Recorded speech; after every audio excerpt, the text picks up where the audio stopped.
Commander-in-Chief of the Luftwaffe, Germany's Air Force. Hitler's anointed successor. Hermann Göring was a larger-than-life drug addict and poseur. He had been at Hitler's side for over 20 years. He was at the center of every decision that was made. He was the man who had secretly built up the Führer's armed forces, enabling his unprovoked wars against peaceful nations.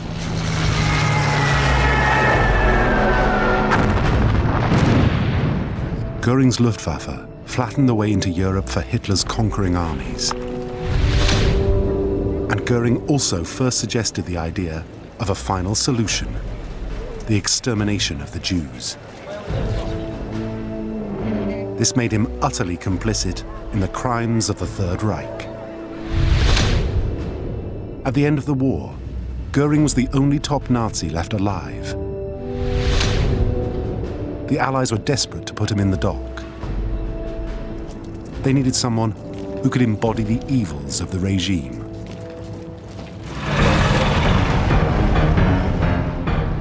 And so at the trial of the century in Nuremberg, he became the star exhibit.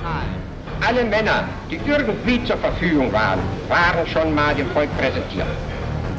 His guilt, they said, was unique in its enormity. They are just pure parasites. But the ending would be as mysterious as it was controversial and would take everyone by surprise.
Germany, 1945. The tide of war had turned against the Nazis. As the Allies pushed deeper into the Third Reich, the outcome was inevitable. All over occupied Germany, the pattern remains the same. The battle, the swift driving on of the armies, the civilians who come out of their shelters, the posting of Allied proclamations. And a stunned and beaten people, cut off from the outer world, cut off even from its neighbors, is given orders and obeyed. As the Allies closed in, one after the other, the top Nazis chose suicide. Adolf Hitler, the Führer since 1933, killed himself on April the 30th. Joseph Goebbels, Hitler's sinister propaganda minister, killed himself and all his family a few hours later. Hermann Göring, Hitler's deputy and head of the Luftwaffe, the German Air Force. He was still at large, and the Allies were desperate to catch him. What the Allied Nazi hunters didn't know was that Hitler's former Reichsmarschall also wanted to make contact with them. Despite being high on the Allies' most wanted list, unbelievably, Göring thought he could secure himself a place in a post-war regime. That sort of bravado was typical of Hermann Göring. He was no pen-pushing bureaucrat. Hermann Göring was an intelligent and imposing man. So unlike many other senior Nazis, Hermann Göring was genuinely formidable.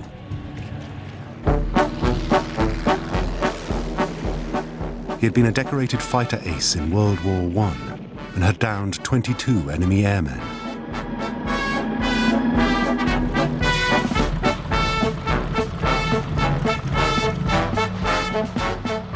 He was the last commander of the legendary Red Baron's fighter squadron.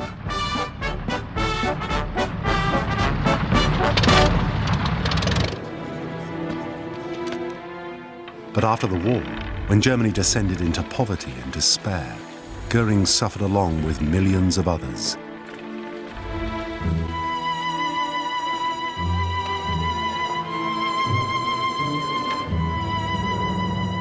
The former hero was forced to scrape a living as a circus stunt flyer.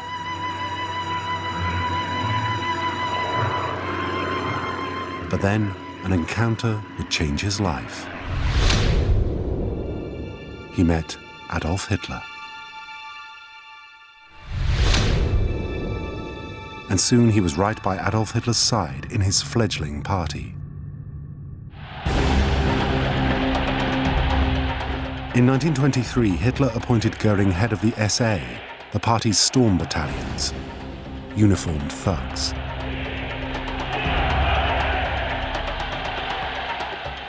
Göring turned the unruly brown shirts into a disciplined military outfit.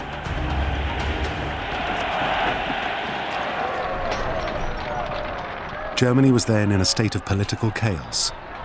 There was open warfare on the streets. Göring's shock troops fought running battles with the Nazis' arch-enemies, the communists.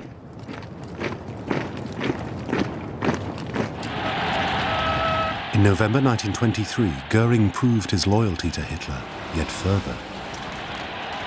The Nazi Party attempted a coup.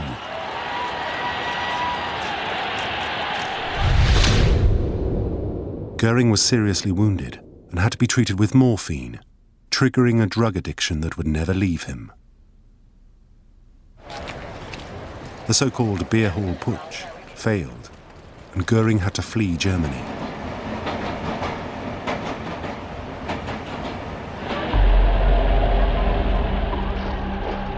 When he returned in the late 1920s, he found himself once again at Adolf Hitler's side. Together, they planned to build Nazism into a mass political movement. At this stage, the target for Hitler's hatred remained the communists. Wir wollen nicht liegen und wollen nicht schwindeln. Ich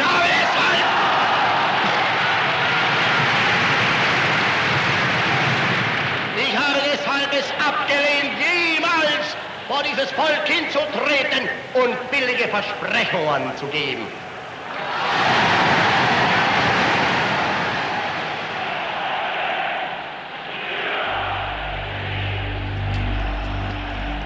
Their plan succeeded. The party began to win over voters and become a true mass movement.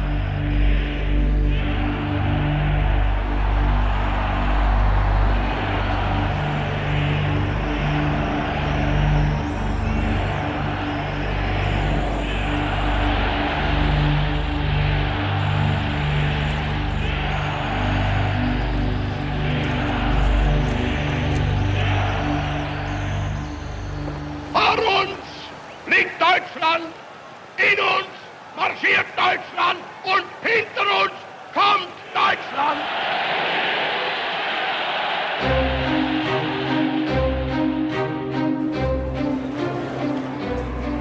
In January 1933, Hitler won enough votes to become Chancellor, Prime Minister, in a coalition government.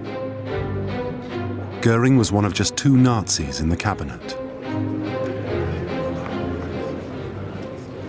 Preußen wieder zum ersten und stärksten Bollwerk der deutschen Nation zu machen, ist meine Aufgabe.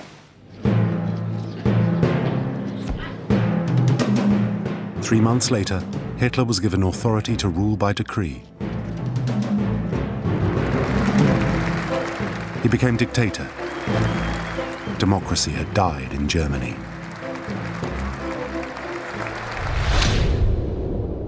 These were good times for Hermann Göring. And in 1935, he married Emmy Sonnemann, a former actress, with whom he had a daughter, Edda. Hitler, was godfather. Then came yet more success. In 1936, he was given a new and extremely secret mission.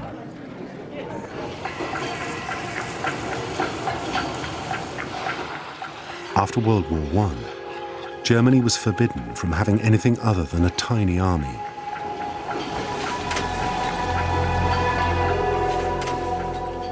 Hidden from the world, Göring supervised the wholesale rearming and re-equipping of the German nation.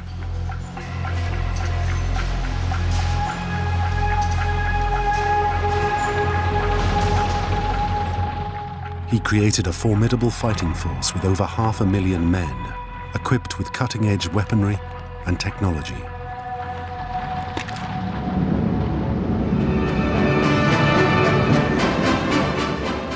His crowning achievement was the creation of a modern air force, the Luftwaffe. To the world's amazement, it was unveiled in 1936. It was the most powerful in Europe, feared and envied in equal measure.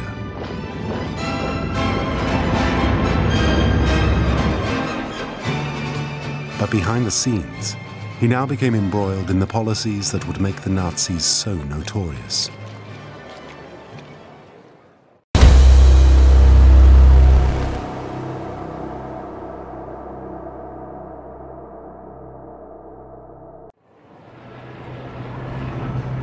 By the 1930s, the Nazis' focus had shifted towards the Jews, and it became increasingly hostile.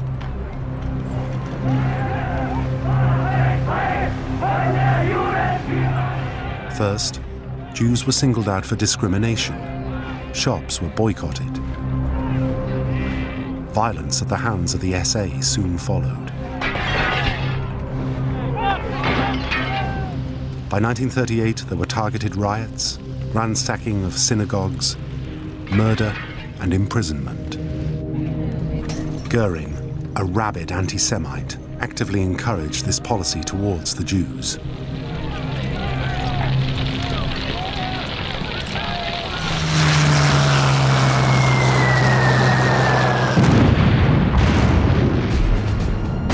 In September 1939, Hitler committed his first major war crime. He invaded Poland.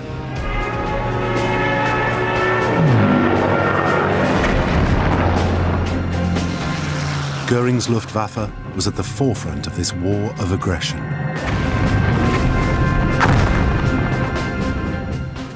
It played a key part in the Germans' revolutionary blitzkrieg tactics. Its aircraft paved the way for ground forces. Stuka dive bombers were used as aerial artillery to eliminate strongpoints.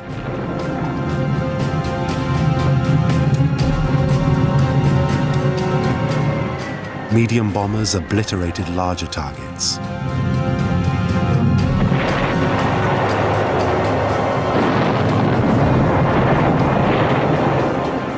In Poland, the Low Countries and France, Göring's Luftwaffe pummeled everything in its path. Tanks then pushed fast and deep into enemy territory to capture key objectives, leaving the infantry to mop up behind them.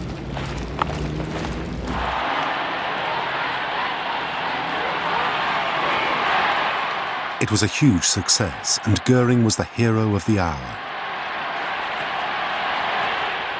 In 1941, he was rewarded. In June, he was anointed as Hitler's successor. He was just one heartbeat away from control of the Reich. But then he became involved in the Nazis' most infamous crime.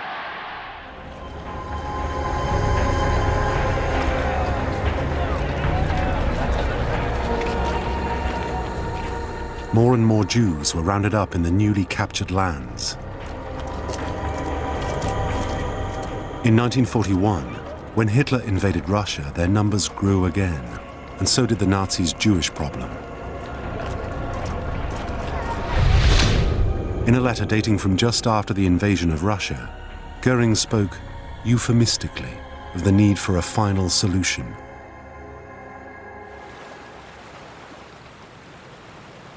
At his insistence, a conference was held at Wannsee, a Berlin suburb, in January 1942. The details of Göring's so-called final solution were worked out. It would be mass murder.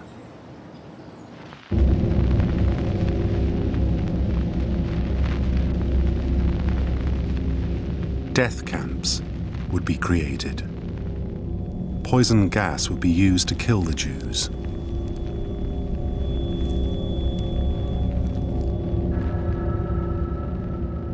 This was the first time anyone had ever attempted industrialized killing. From 1941 onwards, 6 million Jews were wiped out.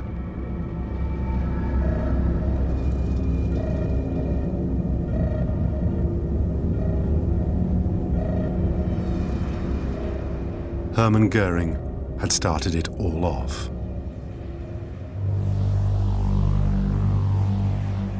This made him an arch criminal. Göring had been central to Hitler's wars against peaceful nations and was fully implicated in the Holocaust. But ironically, the first person to hunt him was not the Allies, but Adolf Hitler himself. As the war went on, Göring's fortunes began to wane.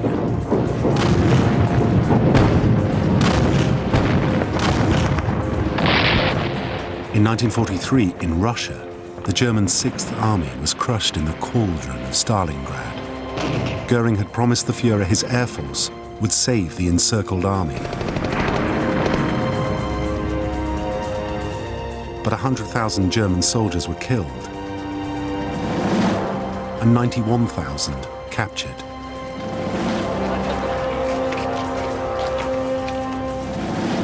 The Germans were driven from more and more cities in the east. The end. Like rats from their holes streamed the remains of what was once the flower of Hitler's army. To make doubly sure, one batch clad their flag bearer in white too. In victory they had pillaged, tortured, murdered. In defeat they cringed, looking to their vanquishers for what was not to be found in themselves: mercy. Meanwhile, the German heartland was being blitzed. Allied bombers thundered over the Reich day and night, leveling factories, cities, and docks.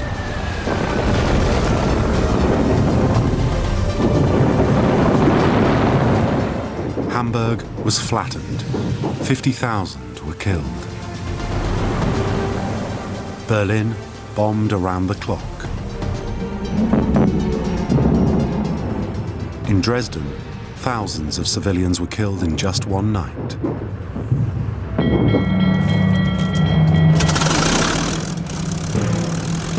Göring's Luftwaffe now desperately attempted to hold back the Allies.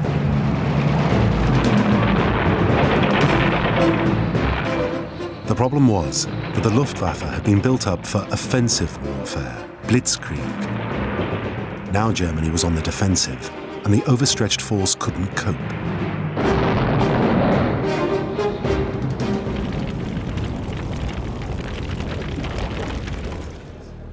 Behind his back, other Nazis began mocking Göring.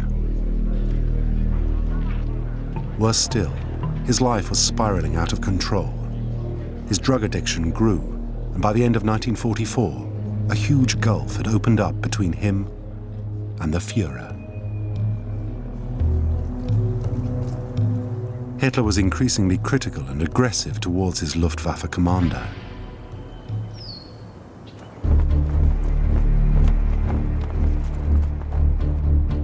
By April 1945, the war was almost over.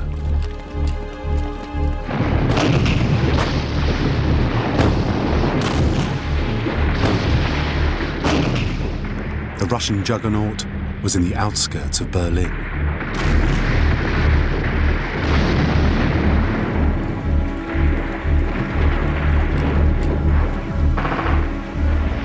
Göring knew the Nazis were finished, so he quietly plotted to betray Hitler and save himself.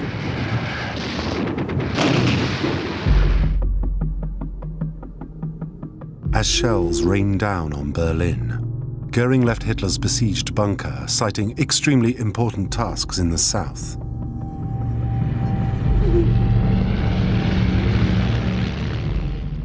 He was soon en route to his retreat at Berchtesgaden in the Bavarian Alps.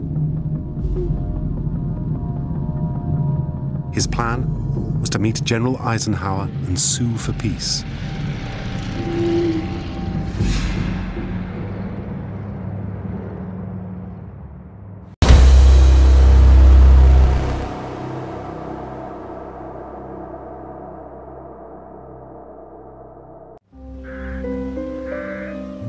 On the 23rd of April, he had arrived at his Bavarian mountain hideaway. Now he decided to take action. He telegrammed Hitler, asking to assume immediately total leadership of the Reich with complete freedom of action at home and abroad. In Berlin, Hitler was incandescent with rage. His response was swift. Göring was immediately stripped of his right of succession and formally accused of treason. He was to resign immediately. But Hitler's lieutenant, Martin Bormann, went even further. He decided to have Göring arrested and executed for high treason. Göring was now a wanted man.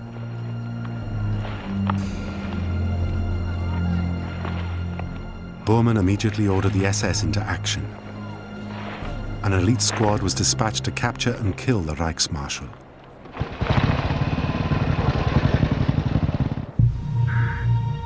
On the evening of the 24th of April 1945, they arrived at Göring's villa. Göring was immediately placed in custody. But despite the death warrant, the SS dithered. Instead of shooting him, they hesitated and kept Göring under house arrest.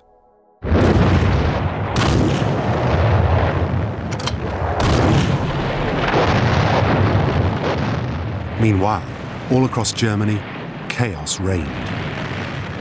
Communications with Berlin had broken down, and the war had only hours to run. As if to remind Göring, the next day he heard RAF bombers flying over Berchtesgaden.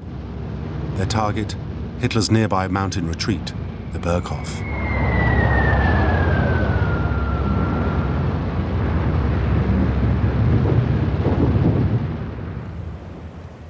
It was reduced to a pile of rubble. And then came a piece of astonishing news from Berlin.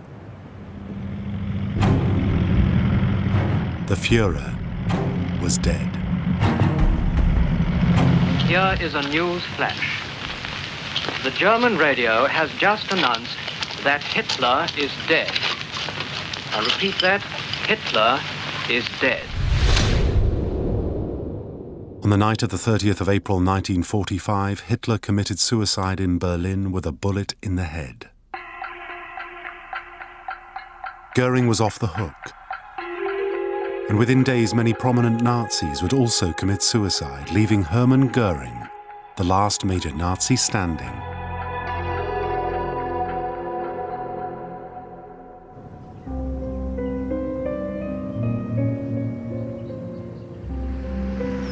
In early May 1945, Hermann Göring moved to Mautendorf, closer to the American lines.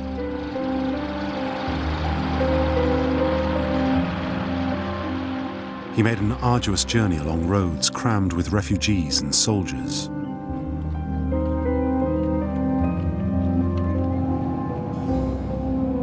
His plan was still to do a deal with General Eisenhower.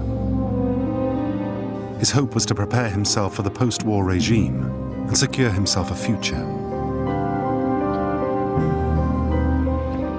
But what he didn't know was that the Allies had settled on a very different course of action for him, one that had been drawn up 18 months earlier.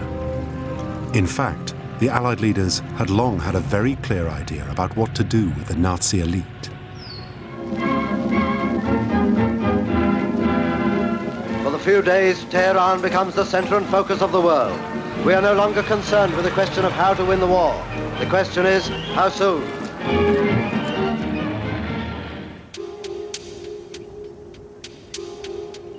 At the Tehran summit in November 1943, the big three allies, Stalin, Roosevelt and Churchill, hammered out the details of what punishment might befit the Germans.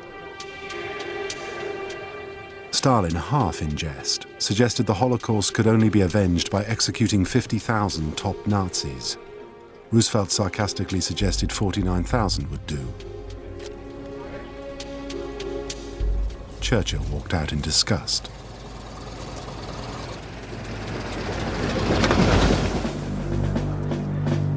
Eventually, they reached an agreement. Evil would be put on trial. Now victory was close. An international court was being made ready. There was no legal precedent. Nothing like it had been attempted before. But the Allies needed someone to put on trial. This made Hermann Göring an even more important target, as he was the only one left. As Göring plotted his next move, the final chapter in the Third Reich was being written. Germany formally surrendered on the 7th of May, 1945. The war was over.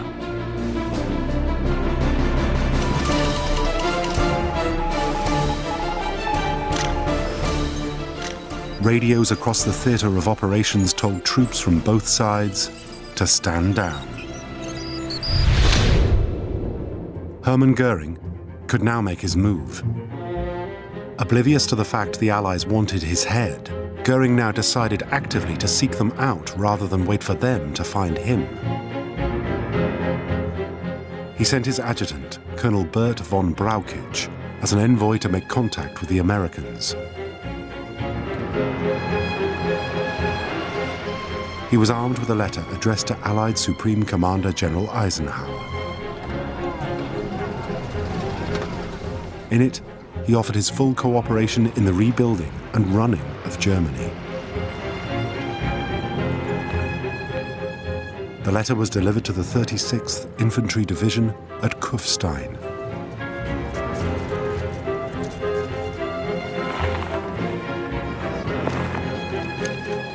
The division had already tracked down some high-profile Nazis, including senior German General Gerd von Rundstedt. Now, with the promise of another major Nazi, the division swung into action. Soldiers were ordered to prepare for a special mission.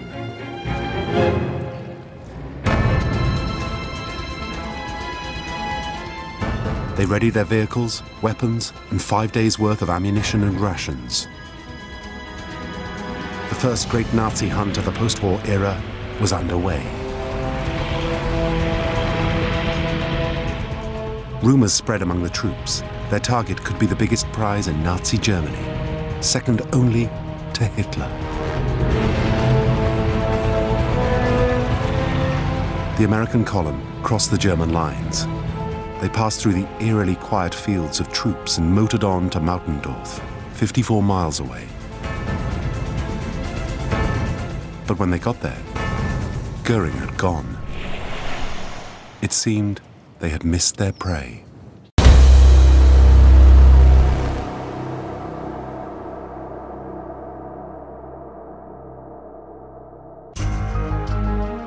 In fact, Göring had grown impatient at the lack of response to his letter and had set out to find the American Nazi hunters himself. Finally, contact was made on a road just outside Mautendorf. He was at the head of a long caravan of over 13 vehicles packed with his family, possessions, and entourage. To the surprise of everyone present, the Reichsmarschall seemed happy to see them.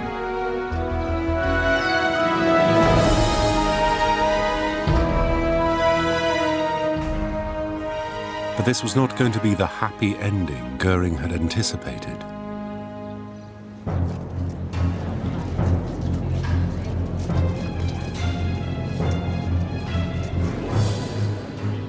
On May the 16th, he was paraded before the world's press. Far from being included in plans for a post-war Germany, he had become the star exhibit, the prize captive. But even his star treatment was short-lived. General Eisenhower immediately called a halt to the media spectacle. From now on, Göring would be treated as a common criminal. He was flown to the US Army Interrogation Center at Augsburg, stripped of his medals and jewels, and placed in a cold, damp cell. There, the penny finally dropped for Hermann Göring. Now a series of interrogations began. They focused on all aspects of his role in the Nazi elite and his part in Hitler's grand plans. His art collections were of particular interest to the Allied interrogators. They were eager to see the treasures returned to their rightful owners.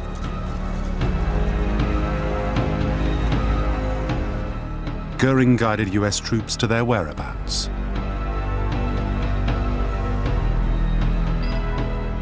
On May the 21st, the Star exhibit was told to dispense with his aides and prepare himself for a journey, to stand trial for his crimes.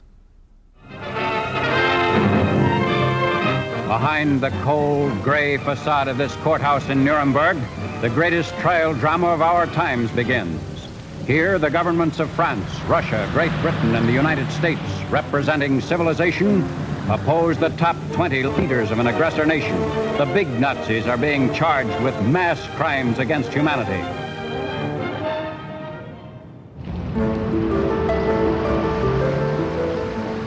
November 1945. The attention of the world's press was focused squarely on Nuremberg. An international military tribunal was ready to charge the Nazi elite. Justice and democracy would be showcased against the despotic values of Nazism. The trial would be conducted in 5 languages using simultaneous translators. 2 judges from each of the Allied nations would preside.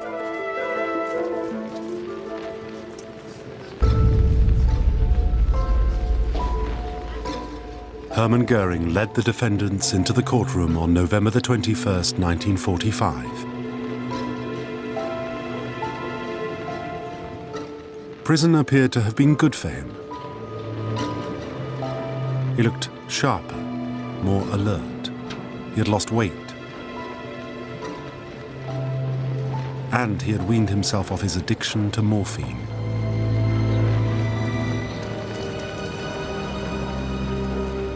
He immediately held court over the others. The most powerful of the Nazi elite left alive seemed to retain all his past status.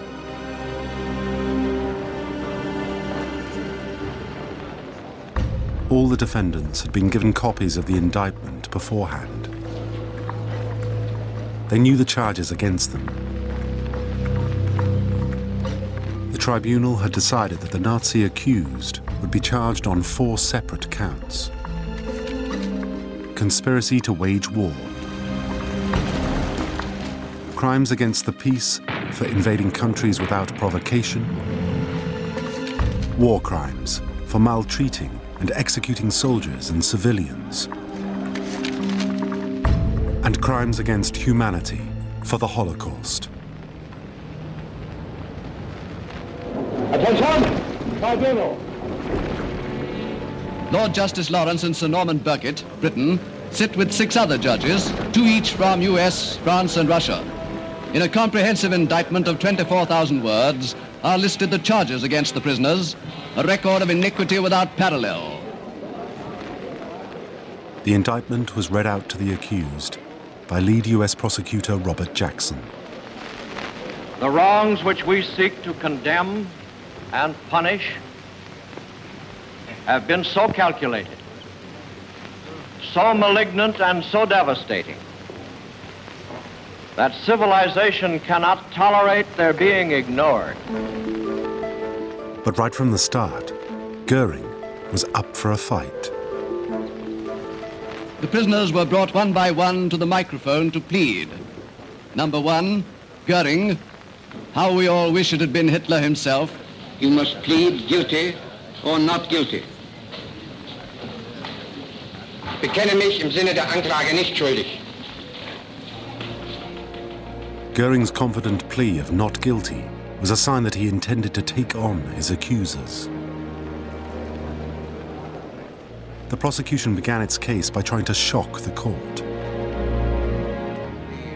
They showed horrific film of the concentration camps.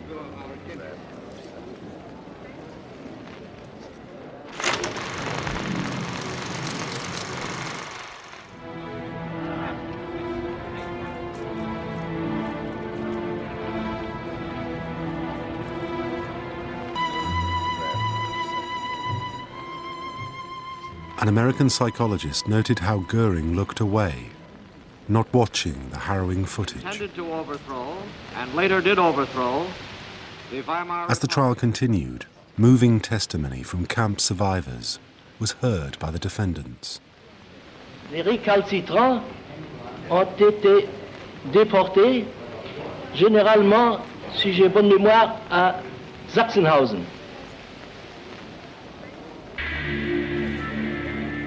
Grisly exhibits were shown to the court, including number USA 254, a shrunken human head used as a paperweight.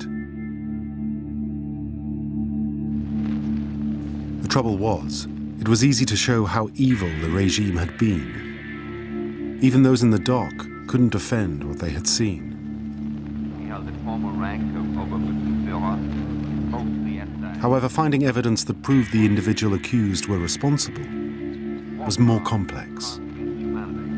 The task of pinning the blame on Göring began on March the 13th, 1946. As the embodiment of the Nazi regime, it became all the more essential to prove Hermann Göring's guilt and convict him.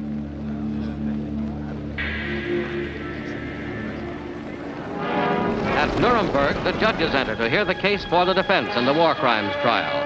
On the witness stand is Hermann Göring, leading living exponent of the Nazi philosophy and outstanding defendant among the score on trial. It is Göring's turn to testify and to answer the questions of Justice Robert Jackson, United States prosecutor. Jackson had been appointed U.S. Attorney General in 1940. He had worked tirelessly to create the rules of the trial and devise the categories of charges. A lot hinged on his performance. That you should suppress all individuals. But Jackson, for all his expertise as a lawyer, lacked experience at cross-examination. I asked to have you shown... Kenn ich genau. I asked to have you shown document 710, United States 509. Göring had decided to defend himself.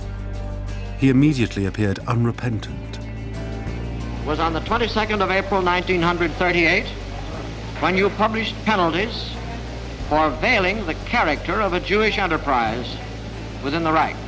Was it not? Jawohl. He then set about answering Jackson's questions, often speaking at length. Das Kabinett Papen trat zurück. Bis dahin hatten nun alle Parteien Kabinette gestellt, wenn ich von den paar kleinen Splitterparteien absehe. Alle Männer, die irgendwie zur Verfügung waren, waren schon mal dem Volk präsentiert. He spoke without notes, his detailed recollection of events underlining his total command of the situation.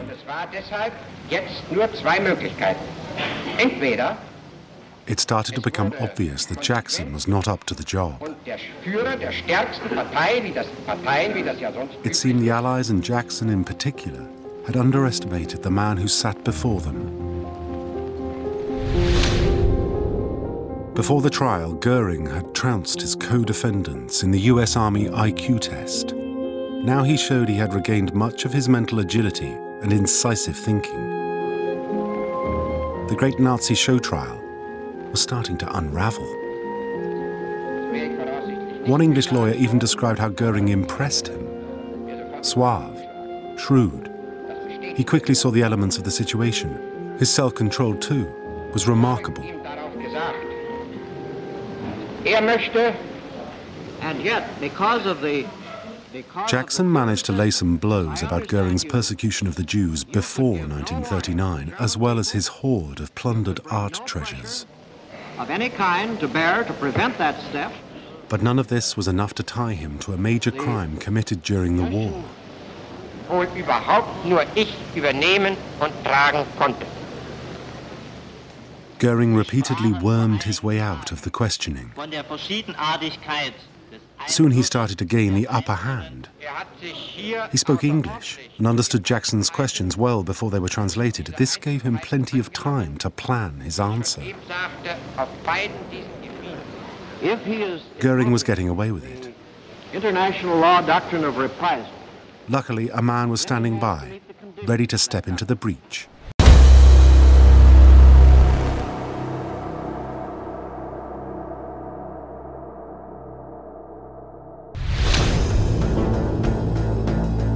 Sir David Maxwell Fyfe was the chief British prosecutor and a seasoned courtroom lawyer, well used to cross-examination. He immediately set about demolishing Göring's defense and pinning him to specific crimes against the Jews. If the Jews there did not want to work, they were shot. If they could not work, they had to succumb. They are just pure parasites. Next, he pinned a war crime on Göring, the shooting of British prisoners of war who escaped from a Luftwaffe camp in 1943. Would you look at document D569? Göring was rattled. Would you look first at the top left-hand corner? Finally, he placed Göring at the heart of the Führer's wars of aggression. Published by the Oberkommando der Wehrmacht. Soon the Russians waded in, with precise questioning on Göring's role in the invasion of the Soviet Union. By March the 22nd, the cross-examination was over. In July 1946, 4 months after Göring first took the stand, all the defendants had spoken, and the defense counsels had given their final speeches. By then, Göring's only defense was that he had simply been motivated by love of his country. He denied ever having ordered the death of any single individual or any single atrocity. The world would have to wait until October the 1st, 1946 to find out what fate would befall the Star exhibit, as the judges considered their verdicts. At Nuremberg, typical of the nationwide ruin Hitler brought upon Germany, justice was done to the men who sent millions of innocent citizens to death and torture. The voice of Lord Justice Lawrence pronounced the verdict of mankind. Defendant Hermann Wilhelm Göring.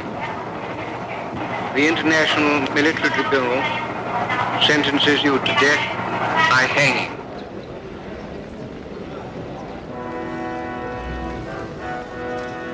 Judgment had been handed down. Göring reacted calmly and left without saying a word. But as he was led away to the cells, he had already planned his final act of defiance, and it would surprise everyone.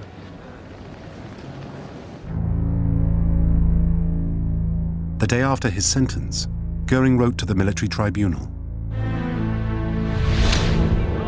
He demanded he face a firing squad, like a proper soldier. He argued he should not be hanged like a common criminal. But his request was refused.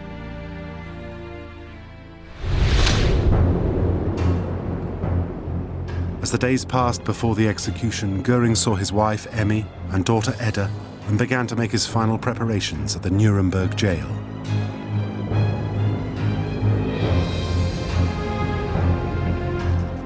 the Allies made sure that none of the convicted Nazis could cheat the gallows.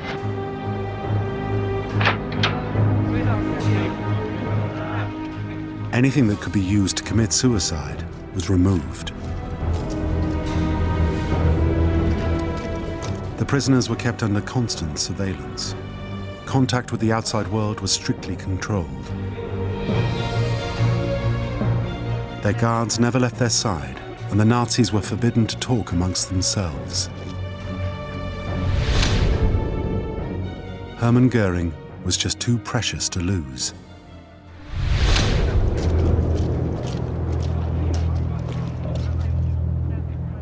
On October the 7th, 1946, he received a visit from his wife, Emmy, for the last time.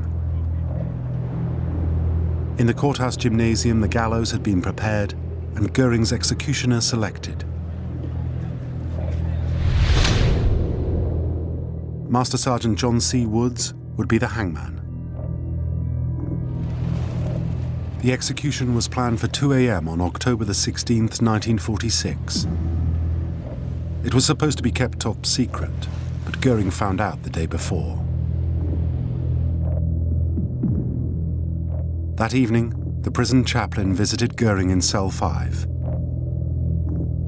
The German dispensed with any idea of religious forgiveness and declared he felt at ease. The gallows were then just 4.5 hours away. Göring received one last visit from his doctor.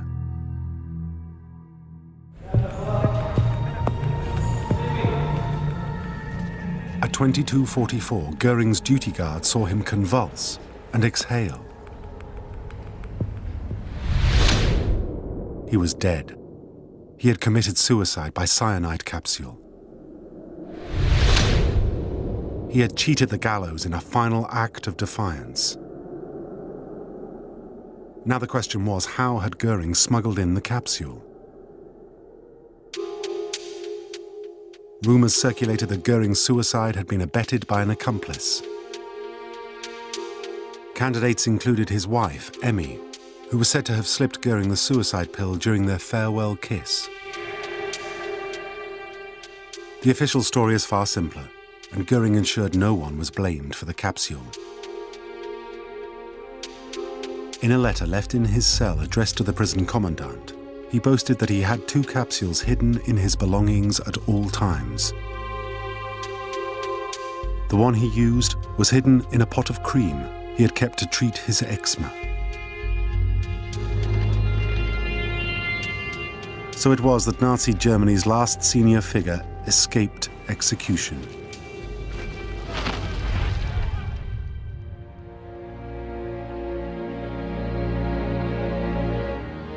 To some of the victims of the Holocaust, it seemed unjust that the senior-most Nazis would never be formally punished for what they had done.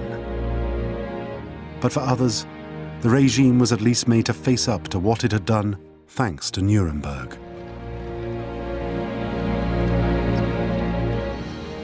Göring may have escaped the noose, but he was the most senior Nazi Party figure to stand trial. And in the end, he had seen his dreams of a place in post-war Germany shattered. Stripped of all the shiny accessories and opulence of his past life, he was made to face his crimes in black and white, like a common criminal. For such a vain man, this process must have hurt. And that fact will at least be some compensation for those who felt he never accepted the magnitude of his crimes.